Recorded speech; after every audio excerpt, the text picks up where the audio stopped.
This channel does not promote any violent, harmful, or illegal activities. All content provided by this channel is meant for an educational purpose only.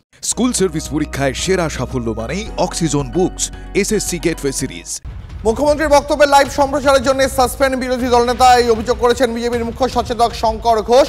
যদিও মুখ্যমন্ত্রীর ভাষণের সময় BJP বিধায়করা থাকবেন, বুঝিয়ে দেওয়া হবে যে শুভেন্দু অধিকারী বিজেপিতে একা নন, বিজেপিতে আরো 65 জন শুভেন্দু অধিকারী রয়েছেন। এ কথা নিজে বিধানসভার বাইরে দাঁড়িয়ে বললেন শুভেন্দু অধিকারী। কথা বলবো আমাদের সহকর্মী প্রদীপ্ত কান্তি রয়েছেন আমাদের সঙ্গে। প্রদীপ্ত, শুভেন্দু অধিকারী তিনি কি এই মুহূর্তে সরাসরি নজর রাখবো বিধানসভায় বক্তব্য রাখছেন মমতা বন্দ্যোপাধ্যায়। লক্ষ্য যখন স্কুল সার্ভিস, সঙ্গে আছে গেটওয়ে সিরিজ, অক্সিজন বুকস। অন্য জায়গায় হয়, তার কারণ হচ্ছে আমরা তাকে স্মরণ করি এবং তাকে নতুন নব রূপে বরণ করি। কালকে যেহেতু ছুটি আছে, হজরত মোহাম্মদের জন্মদিন সারা ভারতবর্ষেই, সারা ভারতবর্ষ কিনা জানি না, আমাদের হচ্ছে এটা কি ন্যাশনাল হলিডে? নট দ্যাট, আমি জানি, আই এম নট শিওর। যাই হোক, কালকে ছুটি আছে এবং সেই জন্য আমরা আজকে খোলা আছে, কারণ ছুটির দিন বাচ্চাদের ডেকে এনে বিরক্ত করা, এমনিতেই তারা ছুটি আজকাল পায় না, সারাদিনই কাজে ব্যস্ত থাকে, টিচাররাও তাই। সেই জন্যেই আজকে এই প্রোগ্রাম, এই ধনধান্য স্টেডিয়াম যেটা আমরা নতুন করে করেছি, এখানে আপনাদের পদার্পণে আমরা প্রত্যেকে গর্বিত, আমরা আপ্লুত, আমরা সুরভিত, আমরা সুশোভিত, আমরা বিকশিত এবং আমরা প্রত্যেকে অভিষিক্ত আপনাদের সকলকে এই সম্মানের দিনে আপনাদের সম্মান জানাতে পেরে। এখানে উপস্থিত আমার সর্বোচ্চ বিশ্ববিদ্যালয়ের সব ভিসিরা আছেন কলেজের প্রিন্সিপালরা, আছেন অনেক স্কুলের টিচার্সরা এবং সারা বাংলা জুড়ে সমস্ত স্কুলে টিচার্সরা আছেন, প্রিন্সিপালরা আছেন, অভিভাবকরা আছেন, আর আমার প্রিয় ছাত্রছাত্রীরা আছেন। আমরা তাদের সকলকেও এই মঞ্চ থেকে অনেক অনেক অনেক শুভকামনা, ধন্যবাদ, শুভনন্দন, আগামী দিন এগিয়ে চলার, স্বপ্ন দেখার পাথর হিসেবে আপনাদের ভবিষ্যতের সব কিছু ভালো কামনা করি। শিক্ষকদের আউটস্ট্যান্ডিং কন্ট্রিবিউশনকে স্বীকৃতি জানাতে রাজ্যের বিভিন্ন স্কুল ITIয়ের 73 জন বিশিষ্ট শিক্ষক শিক্ষিকাদের শিক্ষা রত্ন জ্ঞাপন করা হয়েছে এবং 12টি স্কুলকে সেরা বিদ্যালয় 12টা স্কুল পেয়েছে এবং তার বেশিরভাগই তো রামকৃষ্ণ মিশনই দখল করে নিয়েছে প্রায়। এতে আমি খুশি, কারণ তারা শিক্ষা গড়ার কাজটা খুব ভালো করে এবং অন্যান্য জেলার স্কুলগুলো, আই মাস্ট সে, আজকাল এত ভালো জেলার পারফরমেন্স যে আমি জেলার সকলকেই, যারা ছাত্রছাত্রী গড়ে, যারা সমাজ গড়ে, যারা দেবালয় গড়ে, যারা শিক্ষালয় গড়ে, তাদের আমার অন্তরের প্রণাম জ্ঞাপন করছি। 378 জন কৃতি ছাত্রছাত্রী, যাদের নাম ওই বইতে আপনারা পাবেন, এই বইটা রেখে দেবেন ভবিষ্যতের স্মৃতি হিসেবে।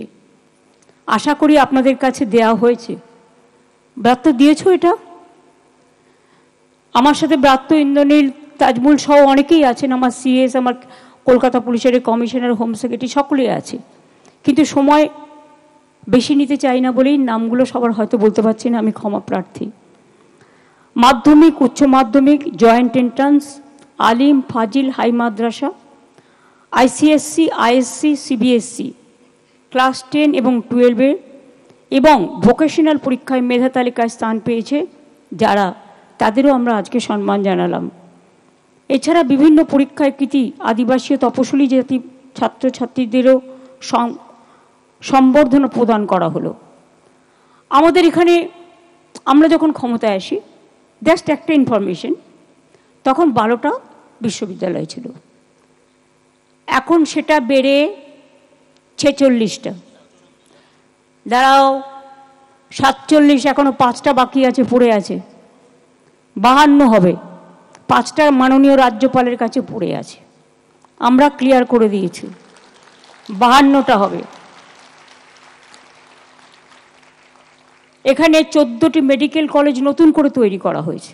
এছাড়াও 51টি নতুন সরকারি কলেজ, 500টি ITI, পলিটেকনিক, 7,000-এর বেশি নতুন স্কুল, 2,20,000 নতুন ক্লাসরুম, মিড ডে মিল থেকে শুরু করে আমরা 10,000 কোটি টাকা খরচ করে ছাত্রছাত্রীদের ড্রেস দিই বিনামূল্যে, আমরা পাঠ্যপুস্তক দিই, আমরা জুতো দিই বাচ্চাদের।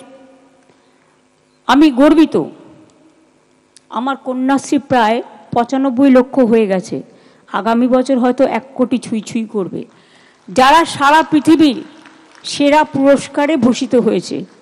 আর আমি নিজেকে গর্বিত বোধ করেছিলাম যেদিন ইউনাইটেড নেশনসের ফার্স্ট পাবলিক অ্যাওয়ার্ড পুরস্কার 2013 সালে নেদারল্যান্ডে আমি গিয়েছিলাম হেগে এই প্রাইজটা গ্রহণ করার জন্য। আমার সে কথা চিরদিন চিরস্মরণীয় হয়ে থাকবে। আমরা গভর্নমেন্ট স্কুলে ছাত্রছাত্রীদের ক্লাস 9-এ উঠলেই সাইকেল দিই, এবছরেও 12.5 লক্ষ পাবে, এবং আমি বলবো যে সাইকেলগুলো তাড়াতাড়ি দিয়ে দেওয়ার জন্য। এর জন্য আমরা 1,38 লক্ষ ছাত্রছাত্রীদের আমরা বিনা পয়সায় সাইকেল দিয়েছি, ক্লাস 9-এ যারা উঠেছে। তরুণের স্বপ্ন অর্থাৎ বিনা পয়সায় স্মার্টফোন, আগে 12 ক্লাসে পেত, কিন্তু এখন ক্লাস 11-তে আমরা দিই। 5,300 কোটি টাকা খরচ করে স্মার্টফোন দেওয়া হয়েছে 53 লক্ষ। স্টুডেন্ট ক্রেডিট কার্ড 10 লক্ষ টাকা করে, যেটা আমরা একটা করে কথা দিয়েছিলাম করব, আমরা করে দিয়েছি। 92,000 ছাত্রছাত্রী এটা অ্যাভেলেও করেছে। শিক্ষাশ্রী প্রকল্পে SC ST ছাত্রছাত্রীদের 1,25 লক্ষর বেশি স্কলারশিপ আমরা দিয়েছি। কন্যাশ্রী যেমন 3টে পেজ, একটা কলেজ, একটা স্কুল, আর একটা হচ্ছে বিশ্ববিদ্যালয়। এছাড়াও আমরা এবং OBC ছাত্রছাত্রীদের দেওয়া হয়েছে 6,65,000 স্কলারশিপ, যাতে 1,100 কোটি টাকার বেশি হয়েছে। একটা জিনিস আপনারা বুঝবেন, OBCর যে 17% এডুকেশনের জন্য স্কলারশিপ দেওয়া হয়, সেইটা কিন্তু জেনারেল কোটার মধ্যে আমরা ঢোকাই না, এটা কিন্তু আমরা আলাদা করে ওদের জন্য মেধাশ্রী প্রকল্প একটা আলাদা করেছি, এবং সেই টাকাটা আমরা এক্সট্রা করি যাতে জেনারেল কোটায় কোনো রকম অসুবিধে না হয়। এছাড়াও আমাদের বিবেকানন্দ মেরিটস কাম মিনস স্কলারশিপ পেয়েছে, যেটা আপনারা জানেন উচ্চশিক্ষার ক্ষেত্রে অনেকে চায়। 36,55,000 ছাত্রছাত্রী, এবং আমরা কারিগরি শিক্ষাও প্রায় 44 লক্ষ ছাত্রছাত্রীকে ট্রেনিং দিয়েছি, স্কিল ট্রেনিংয়ে ইন্ডিয়াতে আমরা ফার্স্ট, এবং ইতিমধ্যেই 10 লক্ষ ছেলেমেয়েরা চাকরিও পেয়ে গেছে। যারা কারিগরি ট্রেনিং নিচ্ছে তাদের সাথে ইন্ডাস্ট্রিকে আমরা যুক্ত করে দিয়েছি, ফলে যার যেখানে যে স্কিলের দরকার তারা ওয়েবসাইট খুললে পেয়ে যায় এবং তারা নিয়ে নেয়। তাছাড়াও মনে রাখবেন, আমাদের সংখ্যালঘুদের জন্য আলাদা স্কলারশিপ আছে, এবং তারাও প্রায় 4,56,00,000 স্কলারশিপ এই কয়েক বছরে পেয়েছে, পুরোটাই দিয়েছে রাজ্য সরকার। এর জন্য আমাদের খরচ হয়েছে 9,747 কোটি টাকা। এছাড়াও 40,000 ছেলে মেয়েকে 316 কোটি টাকা শিক্ষা ঋণ দেওয়া হয়েছে। মনে রাখবেন, আমি একটা জিনিসে খুব গর্বিত, আগে ড্রপ আউট রেট খুব বেশি ছিল, কারণ সব ছোট ছোট ছেলে মেয়েদের বিয়ে দিয়ে দিত মেয়েদের, তারা বাবা মাকে কিছু বলতে পারতো না, বাবা মাও ভাবতো মেয়েরা মানে তো বোঝা, এদের বিয়ে দিয়ে দাও তাড়াতাড়ি, একটা মানে ঘাট থেকে একটা নেমে গেল এরকম টাইপের একটা, তাদেরও কোনো দোষ নেই, তারা ভাবতো যদি আমরা না থাকি তাদের কি হবে। শুনে মনে রাখবেন, ঈশ্বরচন্দ্র বিদ্যাসাগর মহাশয় বাল্য বিবাহ রোধ করেছিলেন। বাল্য বিবাহটা কি ছিল এটা আমাদের জানতে হবে। আগে 12-13 বছরে বিয়ে দিয়ে দিত একটা 85 বছরের লোকের সাথে, ফলে সে যখন মারা যেত তখন ওই মেয়েটিকেও তার সাথে পুড়িয়ে দেওয়া হতো। এটা রোধ করেছিলেন ঈশ্বরচন্দ্র বিদ্যাসাগর মহাশয়। আর বিধবা বিবাহ চালু করেছিলেন ঈশ্বরচন্দ্র বিদ্যাসাগর মহাশয়। তার জন্য কম সমালোচনা তাকে শুনতে হয়নি। রাজা রামমোহন রায় যখন সতীদাহ প্রথা নিয়ে আন্দোলন করেছিলেন যে আরে এই ছোট্ট ছোট্ট মেয়েগুলোকে বুড়োদের সাথে পুড়িয়ে দেওয়া হচ্ছে, বয়োজ্যেষ্ঠদের সাথে, তখন তার মাথাও ফাটিয়ে দেওয়া হয়েছে, কিন্তু আন্দোলন থামেনি। একদিন এই বাংলার অ্যাসেম্বলি থেকে আমরা সতীদাহ প্রথা নিবারণ বিল পাশ করেছিলাম। তারপরে এই বিলটা সর্বভারতীয় পর্যায়ে পাশ হয়, অর্থাৎ পথ দেখিয়েছিল বাংলা। মনে রাখবেন, ডক্টর রাধাকৃষ্ণনও কিন্তু কলকাতা ইউনিভার্সিটিতে পড়াতেন, সম্ভবত পড়িয়েছিলেন। আপনারা কি জানেন ডক্টর বাবা সাহেব আম্বেদকর তিনি কোথার থেকে প্রথম এমপি হয়েছিলেন? বাংলার অ্যাসেম্বলি থেকে।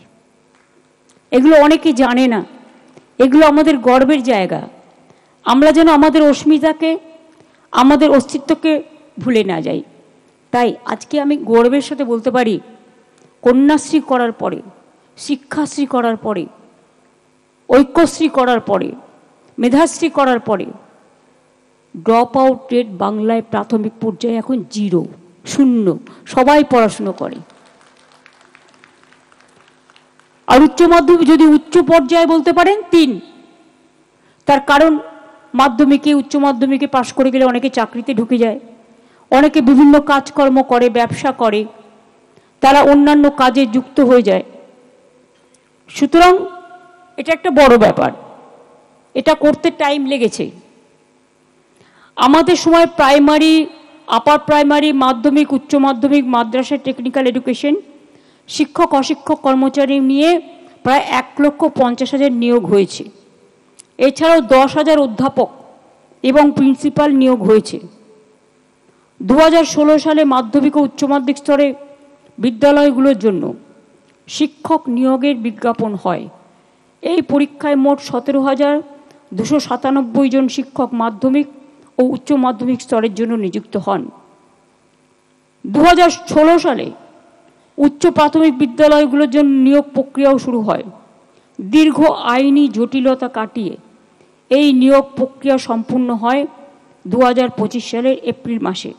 ফলে এই নিয়োগ প্রক্রিয়ার ভিত্তিতে 9,700 জন নিযুক্ত হন। এছাড়াও আপনারা জানেন, আমাদের শিক্ষক পদে এখনো মোট ভ্যাকেন্সি আছে 56,000। এর মধ্যে 35,726টি পদের জন্য বিজ্ঞাপন প্রকাশিত হয়েছে এবং আরও 21,000 ভ্যাকেন্সি এখনো হাতে আছে। আমরা অনেক সময় করতে চাইলেও আইনের জটিলতায় যারা আইনটাকে বেলাইন করে দেয়, এটা আমি কোর্টকে দোষ দেবো না, আমাদের মতো কিছু কিছু লোক আছে, তারা চলে যায় কোর্টে, সব স্টে করে দাও, 1 সেকেন্ডে স্টে হয়ে গেল, কত লোকের ভবিষ্যৎ চলে গেল। এই যে টিচারদের অনেকের চাকরি চলে গেছে, আপনারা কি ভাবছেন আমি মানসিকভাবে এতে খুশি? নো। যারা চাকরি করত, যাদের আনটেন্টেড, তাই তো ব্রত, তাদের জন্য অলরেডি আমরা প্রসেস শুরু করে দিয়েছি এবং তাদের বয়স কনসিডার করা হয়েছে, যেহেতু তারা 10 বছর 12 বছর কেউ চাকরি করেছে, তাদের 10% এক্সট্রা এক্সপিরিয়েন্সের জন্য রাখা হয়েছে।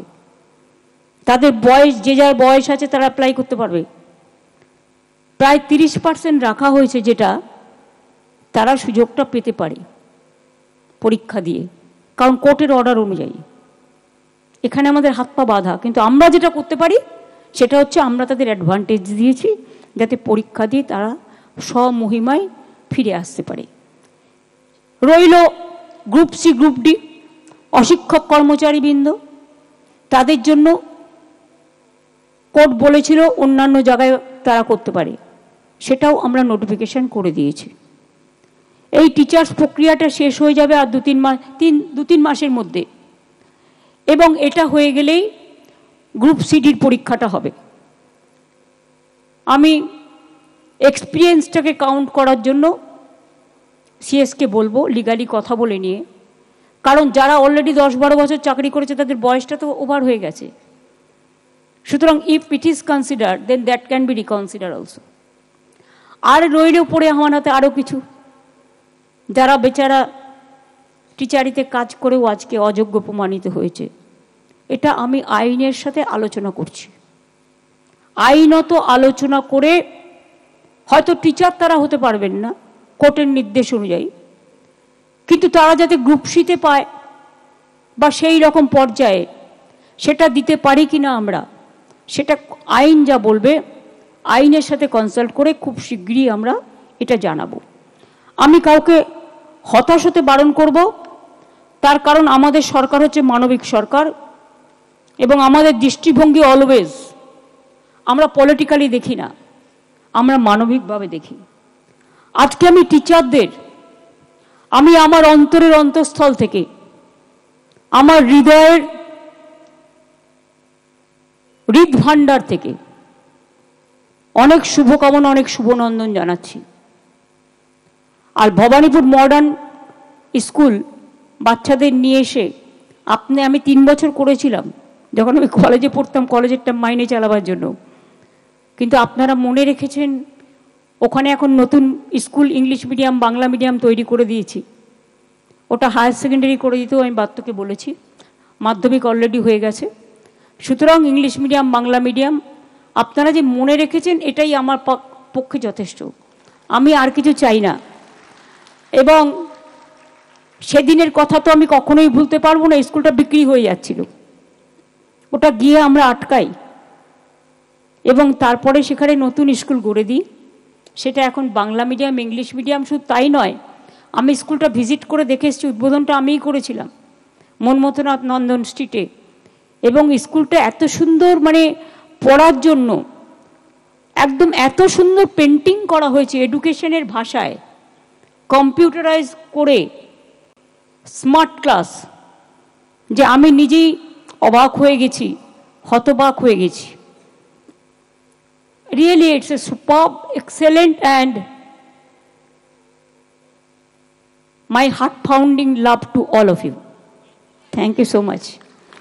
আমি আমার মাধ্যমিক উচ্চ মাধ্যমিকে মাদ্রাসা আলিম হালিমে এছাড়াও মনে রাখবেন আমার আইসিএসসি সিবিএসসি জয়েন্ট এন্ট্রেন্স থেকে শুরু করে টেকনিক্যাল এডুকেশন থেকে শুরু করে যারা কঠোর পরিশ্রম করে, যাদের মেধা সারা ভারতবর্ষে আজকে গর্ব, শুধু তাই নয় সারা পৃথিবীর গর্ব। আপনারা মনে রাখবেন, আপনারা সারা পৃথিবীর গর্ব।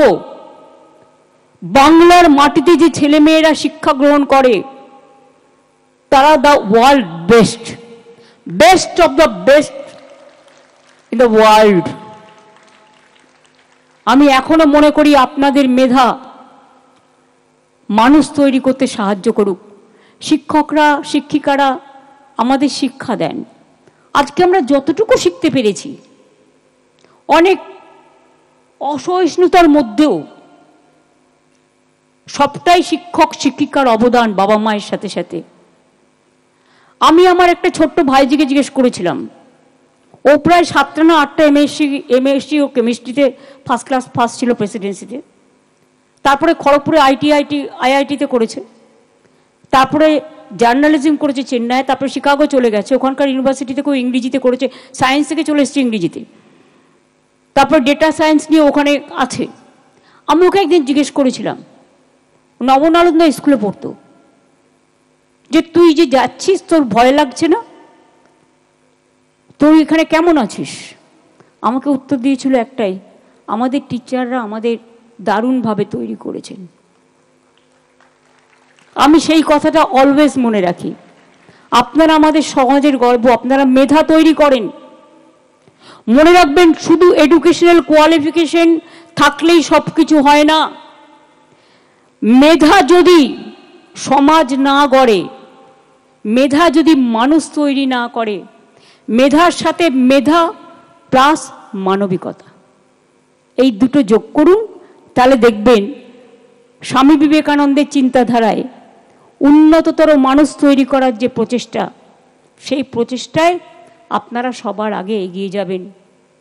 আমি জানি অনেকে ইংলিশ মিডিয়াম থেকে এসছেন, তারা হয়তো আমার বাংলা ভাষা বুঝতেও পাচ্ছেন না। আমি তাদের বলবো সব ভাষা শিখুন। উচ্চশিক্ষার জন্য অফকোর্স ইন্টারন্যাশনাল ল্যাঙ্গুয়েজ হিসেবে ইংরেজি আপনাদের শিখতে হবে।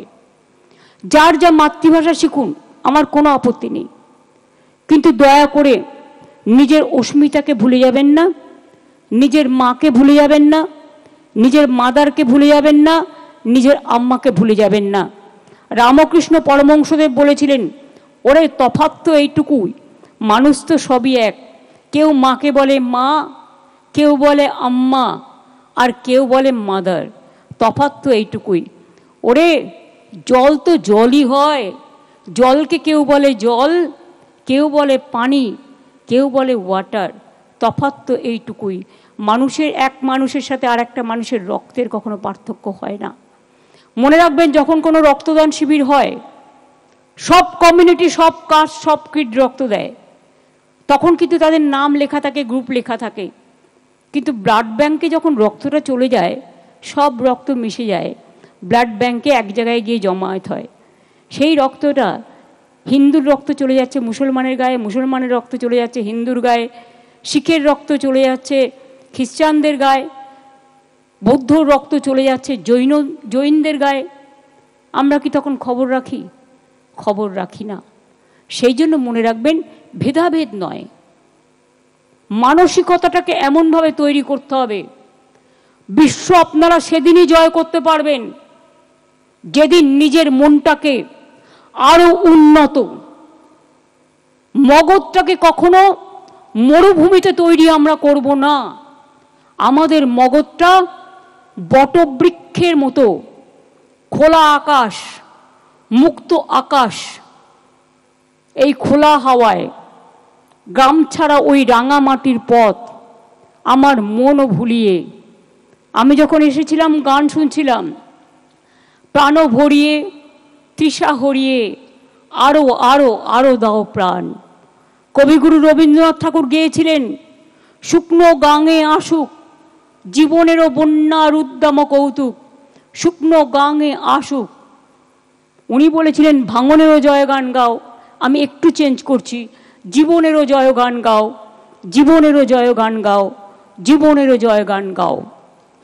আপনারা এগিয়ে চলুন, মাথা উঁচু করে চলুন। রবীন্দ্রনাথ ঠাকুর নোবেল প্রাইজ পেয়েছিলেন, সেই প্রাইজটায় বাংলা কবিতাকে ইংরেজি ট্রান্সলেশন করা হয়েছিল। সেটা ইংলিশ ট্রান্সলেট করে বলা হয়েছিল, চিত্ত যেটা ভয় শূন্য, উচ্চ যেটা শির, যেটা আমরা অলওয়েজ বলি।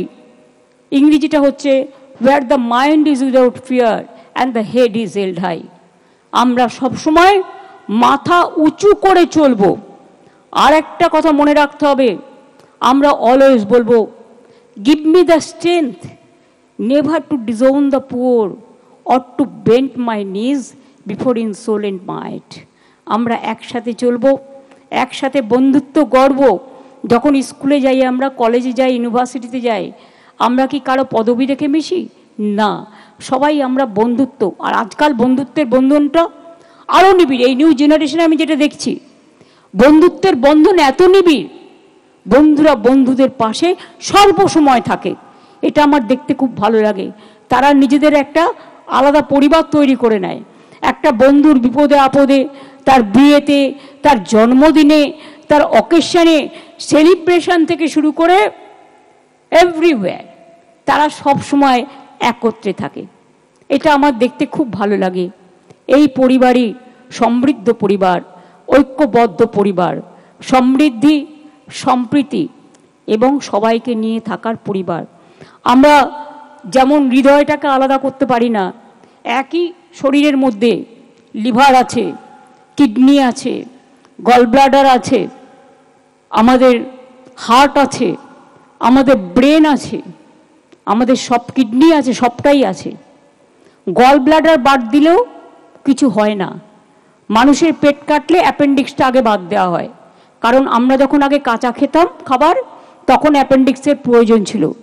এখন আমরা কাঁচা খাবার খাই না, খুব কম, স্যালাড ছাড়া। সেই জন্য অ্যাপেন্ডিক্সের কোনো প্রয়োজন নেই। কিন্তু মনে রাখবেন, বাদবাকি শরীরের অঙ্গগুলো না থাকলে আমরা প্রত্যেকে কিন্তু সোজা মাথায় চলাফেরা করতে পারবো না। তাই আমাদের শরীরে যেমন দুটো হাত আছে, দুটো পা আছে, দুটো চোখ আছে, দুটো কান আছে, আমাদের কিডনি আছে, আমাদের লিভার আছে, আমাদের অন্তর আছে, আমাদের অন্দর আছে, আমাদের অন্দরের অন্তঃস্থল থেকে আমরা সবাই যেন শরীরটাকে ভাগাভাগি না করি। আমার একটা হাত না থাকলে, একটা হাত যদি কেটে বাদ দিই, আর একটা হাত থাকলো, হয়তো চালিয়ে নেব, অভ্যস্ত হয়ে যাবে। কিন্তু দুটো হাত থাকার যে সুবিধে, সেটা তো অনেক বেশি। একটা চোখ যদি নষ্ট হয়ে যায়, হ্যাঁ আর একটা চোখে মানুষ দেখতে পায়, কিন্তু আর একটা চোখের অভাব, একটা চোখের অভাব, দুটো চোখের অভাব একটা চোখ কখনো সামলাতে পারে না। সেই জন্যই আমাদের চোখ কান খোলা রেখে, কে কি বললো, আজকাল সোশ্যাল নেটওয়ার্কের যুগ, সবটা নেবেন না, নিজে বুদ্ধি দিয়ে অ্যাপ্লাই করবেন কোনটা ঠিক কোনটা ভুল।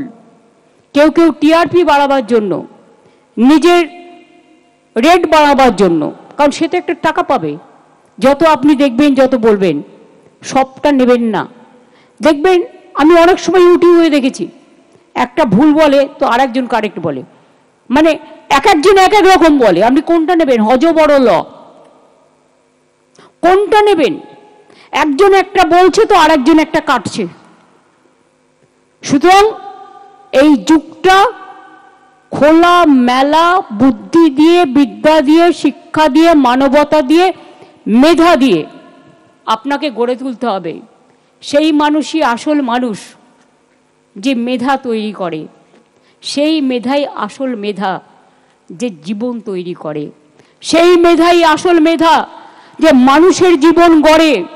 সেই মেধাই আসল মেধা, যে পৃথিবীকে তৈরি করে। সেই মেধাই আসল মেধা, যে মাটি থেকে আকাশ পর্যন্ত নিজেকে জাহির করে। সেই মেধাই আসল মেধা, যে মানুষের দুঃখে দাঁড়ায়, মানুষের পাশে দাঁড়ায়, মানুষের পরিবার থেকে, বাবা মা থেকে শুরু করে, টিচার্সদের থেকে শুরু করে, বন্ধু বান্ধব থেকে শুরু করে, সমাজ থেকে শুরু করে। আর শিক্ষাগুরু, আমরা ছোট্টবেলায় সংস্কৃতে পড়েছিলাম, বিদ্যাত্তঞ্চ নিপত্তঞ্চ নৈবে তুল্য কদাচনং স্বদেশে পূজ্যতে রাজা বিদ্যান সর্বত্র পূজ্যতে।